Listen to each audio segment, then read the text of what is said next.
Assalamualaikum warahmatullahi wabarakatuh. Selamat pagi anak-anak. Hari ini kita akan mempelajari tentang sistem peredaran darah untuk mata pelajaran ilmu pengetahuan alam. Materi yang akan kita pelajari pada hari ini, yang pertama, pengertian darah dan sistem peredaran darah, kemudian alat peredaran darah, kemudian proses peredaran darah, dan yang terakhir, gangguan pada darah dan alat peredaran darah.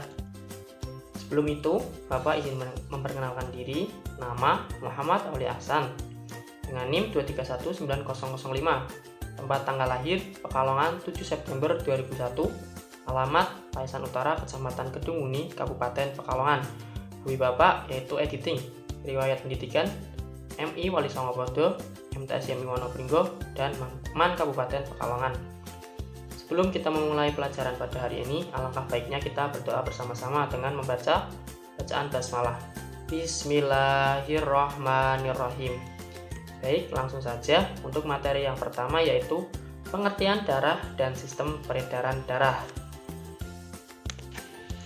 Darah adalah cairan tubuh yang terbuat dari jaringan hidup, mengalir di seluruh bagian tubuh melalui kumpulan jaringan pembuluh darah. Bagian darah yang padat dibedakan menjadi 3, yaitu sel darah merah, sel darah putih, dan keping darah. Sel darah merah mengandung hemoglobin yang berfungsi untuk mengikat oksigen. Darah dibagi menjadi 4 golongan. Yang pertama, golongan A, golongan B, golongan AB, dan golongan O. Golongan darah O disebut donor universal karena dapat mendonorkan darah kepada semua orang dengan golongan darah lain. Golongan darah AB disebut resipien universal karena dapat menerima dari golongan darah A, B, AB, maupun golongan darah O. Fungsi darah cukup banyak, diantaranya mengangkut oksigen dan karbon dioksida ke jaringan dan paru-paru, mengangkut zat-zat lainnya ke seluruh tubuh seperti makanan, ion, dan hormon ke seluruh tubuh, berperan aktif melawan bakal penyakit, melihara keseimbangan cairan tubuh, mempertahankan tubuh dari serangan mikroorganisme, dan memelihara suhu tubuh pada kondisi normal sekitar 30 derajat Celcius. Di dalam darah terdapat komponen-komponen penyusunnya, yaitu yang pertama ada plasma darah. Dari keseluruhan darah pada tubuh manusia, plasma darah merupakan bagian yang besar, yaitu sekitar 55% dari 100% darah dalam tubuh. Plasma darah memiliki fungsi sebagai berikut. Yang pertama, sebagai pelarut bahan-bahan kimia, membawa mineral-mineral terlarut, glukosa, asam amino, vitamin, karbon dioksida, dan bahan-bahan buangan. Yang ketiga, menyebarkan panas dari organ yang lebih hangat ke organ yang lebih dingin, menjaga keseimbangan antara cairan di dalam sel dan cairan di luar sel. Kemudian yang kedua ada sel darah.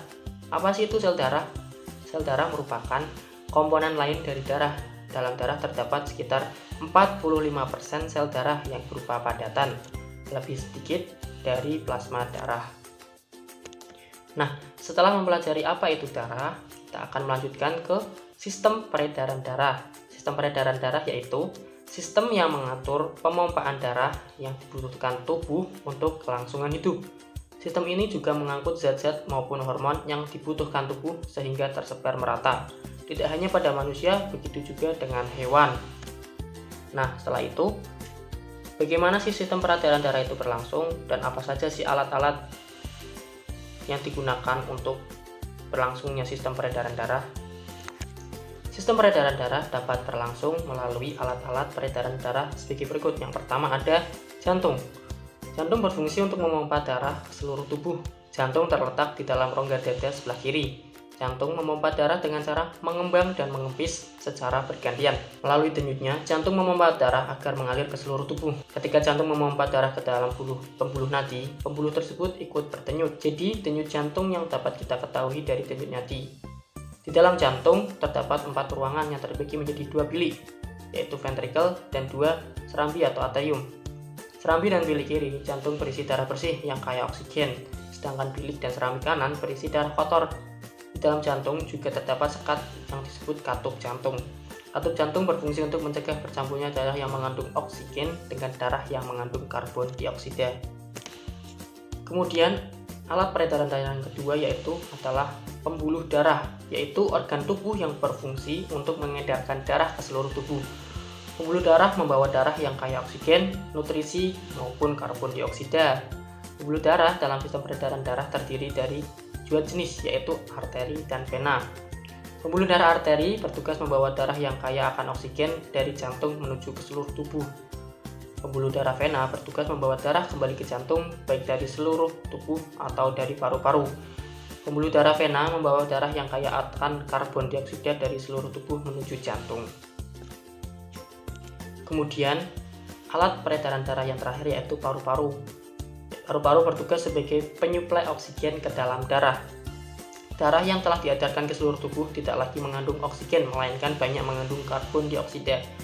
Darah yang mengandung karbon dioksida dipompa ke dalam paru-paru. Karbon dioksida di dalam darah akan terganti dengan oksigen yang diperoleh melalui proses pernapasan. Nah, selanjutnya materi yang ketiga yaitu proses peredaran darah. Sebelum kita memasuki bagaimana sih proses peredaran darah di dalam tubuh manusia itu, kita dapat ketahui bahwa proses peredaran darah pada manusia itu dibagi menjadi dua, yaitu peredaran darah besar dan peredaran darah kecil. Peredaran darah besar yaitu peredaran darah dari jantung kemudian mengalir ke seluruh tubuh selain paru-paru dan kembali ke jantung. Urutan proses peredaran darahnya dari jantung atau ke bilik kiri ke seluruh tubuh dilanjutkan ke serambi kanan. Kalian bisa lihat dalam gambar yang ada dalam video ini ya, yaitu proses peredaran darah besar seperti itu, mengikuti panah-panah yang ada. Kemudian yang kedua yaitu peredaran darah kecil, yaitu peredaran darah dari jantung menuju ke paru-paru, kemudian kembali ke jantung. Urutan proses peredaran darahnya dari jantung, yaitu dari bilik kanan ke paru-paru, dilanjutkan ke serambi kiri. Untuk lebih jelasnya silahkan kalian bisa lihat ya gambar yang ada di dalam video. Kemudian, darah yang mengandung banyak oksigen warna putih keluar dari bilik kiri menuju seluruh tubuh melalui pembuluh arteri. Kemudian di seluruh tubuh, oksigen dilepas dan mengikat karbon dioksida, warna darah menjadi gelap, menuju serambi kanan melalui pembuluh vena. Darah yang mengandung banyak karbon dioksida keluar dari bilik kanan menuju paru-paru melalui pembuluh arteri. Sampai di paru-paru, karbon dioksida dilepas dan mengikat oksigen menuju serambi kiri melalui pembuluh vena. Begitulah proses peredaran darah dan seterusnya akan seperti itu ya. Nah, materi yang terakhir yaitu gangguan pada darah dan alat peredaran darah. Sistem peredaran darah dapat mengalami gangguan yang menyebabkan terganggunya fungsi peredaran darah. Beberapa gangguan ya pada peredaran darah manusia antara lain sebagai berikut.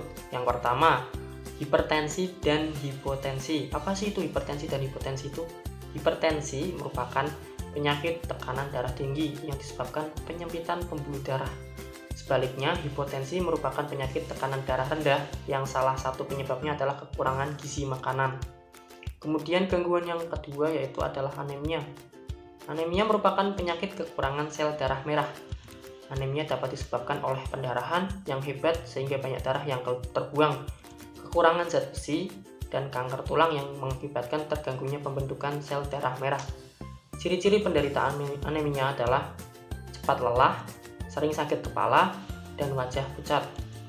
Hipertensi, hipotensi, dan anemia dapat dicegah dengan mengonsumsi sayuran, buah, makanan rendah lemak, dan menerapkan gaya hidup sehat. Kemudian, gangguan yang ketiga adalah stroke. Kalian tahu nggak sih penyakit stroke itu apa? Penyakit stroke yaitu merupakan penyakit yang disebabkan pembuluh darah di otak pecah atau tersumbat, sehingga otak tidak dapat asupan oksigen dan nutrisi. Kondisi tersebut menyebabkan terganggunya fungsi sistem saraf tubuh. Akibatnya, salah satu sisi tubuh mengalami kelumpuhan dan terganggunya penglihatan dan pendengaran. Penyakit stroke dapat dipicu oleh gaya hidup yang tidak sehat, hipertensi, dan stres. Kemudian gangguan pada darah dan alat peredaran darah yang terakhir yaitu leukemia. Leukemia merupakan penyakit yang disebabkan oleh berlebihnya produksi sel darah putih. Hal ini mengakibatkan sel darah putih akan memakan sel darah merah. Dampaknya adalah tubuh akan kekurangan sel darah merah. Penderita leukemia harus rutin melakukan transfusi darah untuk menerima asupan sel darah merah. Nah, setelah mempelajari sistem peredaran darah pada manusia, kalian jadi lebih mengerti bagaimana sih proses peredaran darah pada dalam tubuh manusia. Nah, apabila ada yang ingin kalian tanyakan, terkait materi yang Bapak sampaikan hari ini, silakan bisa kalian sampaikan di dalam kolom komentar atau menghubungi Bapak secara langsung. Mungkin itu saja yang dapat Bapak sampaikan, kurang lebihnya mohon maaf. Wassalamualaikum warahmatullahi wabarakatuh.